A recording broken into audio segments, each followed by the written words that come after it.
Joining me now to discuss, Angela Rye, politics and culture commentator and host of On One with Angela Rye, Roland Martin, host of Roland Martin Unfiltered, the daily digital show, and Amanda Nguyen, founder and CEO of Rise, and 2019 Nobel Peace Prize nominee.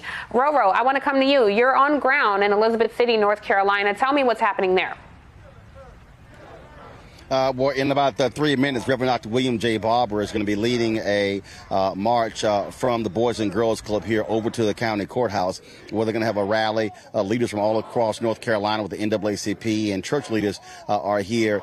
They want to keep the attention going. Since Andrew Brown Jr. was shot and killed April 21st, there have been daily protests here in Elizabeth City, all peaceful, but every single day there's been a protest, and this is the latest. And what are they asking for? I know the judge has released 20 minutes of video to the family. What are the protesters demanding from the city? Well, that's one of the issues that they actually have, that the judge limited how much video they were actually going to be able to release, just a maximum of 20 minutes out of 2 hours. Also, they're angry that the judge has taken so long. You're also going to likely see calls for the DA, Andrew Womble, to recuse himself and to turn this over to allow the state attorney general to come in. And so they want full transparency, and they're saying they simply have not gotten it, and that's the pressure that they want. And there's some questions being raised about this particular judge as well. Because of that decision, he all of a sudden is now vetting videotape. And then he also said nearly 2 weeks ago, the family will be able to get to see the video within 10 days. Well, he waited until Thursday to issue the ruling and said the clock of the 10 days started on Thursday. So folks are like, what's going on? What's the deal? Wow. Angela, this is the point that I was making earlier. It's not that this one police officer was on trial. It's the system that's on trial. So we just talked about Chauvin's incident with the 14-year-old where he assaulted this child, hitting it in the head with a flashlight. I'm curious, and the temerity that his attorneys are requesting a new trial on the heels of this revelation. Can this new incident impact his chances at getting another trial?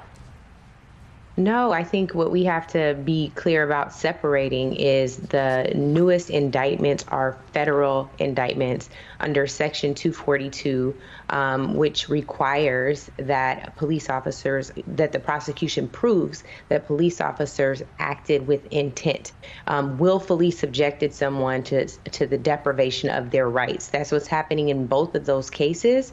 And this other case where he has already been convicted of murder, as well as 2 other lesser charges, have to do with that particular appeal at the state level. So it is a very different thing. What we also have to be mindful of is the judge did not admit the evidence associated with the case with the 14-year-old, which is the second indictment Derek Chauvin is a part of right now at the federal level. Again, the Department of Justice has a responsibility under 242 to bring criminal charges against folks acting under color of the law. And that is what the police officers have done here. Unreasonable search and seizure, or illegal search and seizure, unreasonable force, failure to intervene, and no medical attention as it relates to George Floyd. And of course, with the young boy, the 14-year-old boy who he grabbed by the throat and beat several times with the flashlight. It's unreasonable force and unreasonable seizure from 2017. So if there wasn't ever a George Floyd, we would not probably have the federal charges against Derek Chauvin now. It took 9 minutes and 29 seconds watching someone lose their life for this young boy to even get an attempt at justice. Yeah, I mean, you know, Black people in this country have routinely had to die in spectacular fashion to pierce some of the white narratives of what happens to us. Amanda, I want to turn to you because I'm curious, you know, there's a lot of debate around defund the police. And I'm curious from your peers and people who you talk to, is defund the police challenging for some because it's a messaging problem, or do people that you talk to have a challenge with the actual policy of reallocating funds and making and rethinking public safety? I don't think it's a messaging problem. You know, time and time again, we have seen that even though communities are told to turn to the state in order to have our wounds be helped, well, we just get more salt in it. And recent events, while yes, there are rulings that have shown, okay, we can breathe a sigh of relief, we have so much more to go. it honestly feels like we're being given breadcrumbs, especially when you compare it against the system and history of how the state has failed people of color. Good point. Roland, I'm curious because on your show, everywhere I go, people love listening and watching your show, and you engage a lot with your viewers.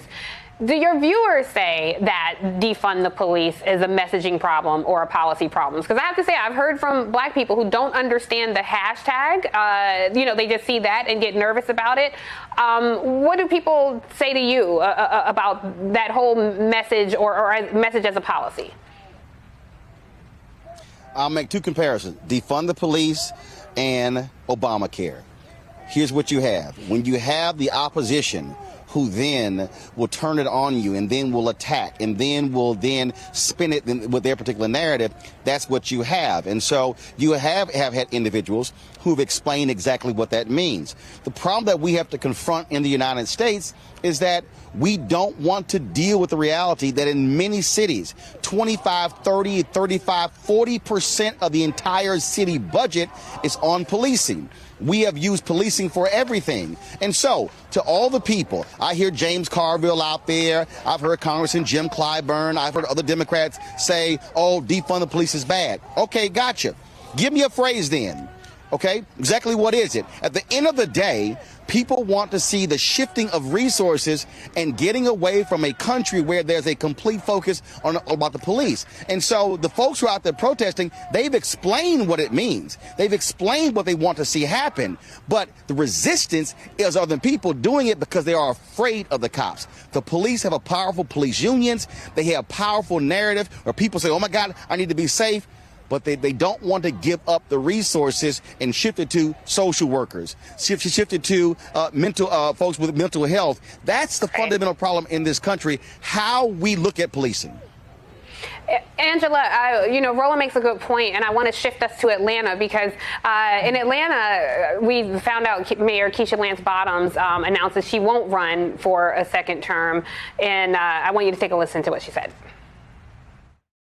In the same way that it was very clear to me almost 5 years ago that I should run for mayor of Atlanta, it is abundantly clear to me today that it is time to pass the baton on to someone else.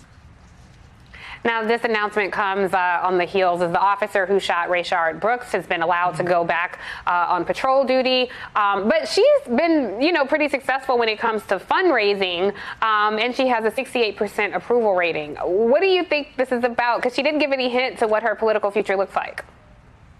Tiffany, I haven't talked to Mayor Keisha, who I always say is my mayor named Keisha, about this at all. Trying to just give her the space to process through whatever she is contemplating as she makes her next steps. But what I will tell you is we had a conversation for the Aspen Ideas Festival, and I saw pain and exhaustion around that experience that I think a lot of people don't understand. I think the Rayshard Brooks killing really shook her up in ways that we'll never truly understand. You saw that heart-wrenching press conference. You saw the fallout in her feeling torn about, yes, wanting to protect the city that she's the mayor of, but also being abundantly frustrated about police and the police union power. This is the most heart-wrenching thing I think a Black elected official can go through. We all remember when Barack Obama went into the Rose Garden and said Trayvon Martin could be his son, right? Right. Those are the things that remind you of your humanity when you are supposed to be the most powerful person in your space. And so I do think that had a lot to do with her decision. She has kids, young men in the house, and so I think that has a lot to do with it. But I will reserve judgment until I talk to her myself. Definitely no judgment here. I'm curious to see what her next steps are. Whatever they be, I'm sure they'll be great. There's also another race happening in Georgia, Amanda, I want to get your take on. Bee Nguyen is challenging the Secretary of State. She's going to run against the present Secretary of State, Brad Raffensperger, who's both a Trump acolyte and an enemy of Trump because he tried to uphold the integrity of the election in Georgia. There's a huge AAPI voting bloc that that proved to be very instrumental in delivering power of the federal government to the Democrats. But also, Brian Kemp just signed into law a, draconian voter suppression bill. So what do we think is going to happen with the electorate in Georgia? How will they be impacted moving forward? Well, our democracy only works when those in power reflect the people they represent. Seeing is believing. And AAPI has made the margin of victory within Georgia. So often people, especially political parties, overlook going to poll us. And I'm just grateful that there's more representation out there. Yeah, definitely. Roland, I want to get your take really quickly on Keisha Lance Bottoms. Did you have any thoughts there? I think what Angela said is true. I sent her a text, haven't talked to her yet. And folks have to understand, when you are a mayor, you're not a mayor Monday through Friday. It is 7 days a week. It is taxing. It is very difficult. And if she made that decision where she said, look, it's time to move on, that's actually what's best in the interest of voters, because you want somebody who is committed. If you read the book of Maynard Jackson, it took a toll on his family, and eventually to divorce. That's a reality when you are a politician and you're mayor of a major city like that. Hey, thanks for watching our YouTube channel. You should know that you can follow today's top stories and breaking news and catch up on your favorite MSNBC shows all in one place. Download the NBC News app today.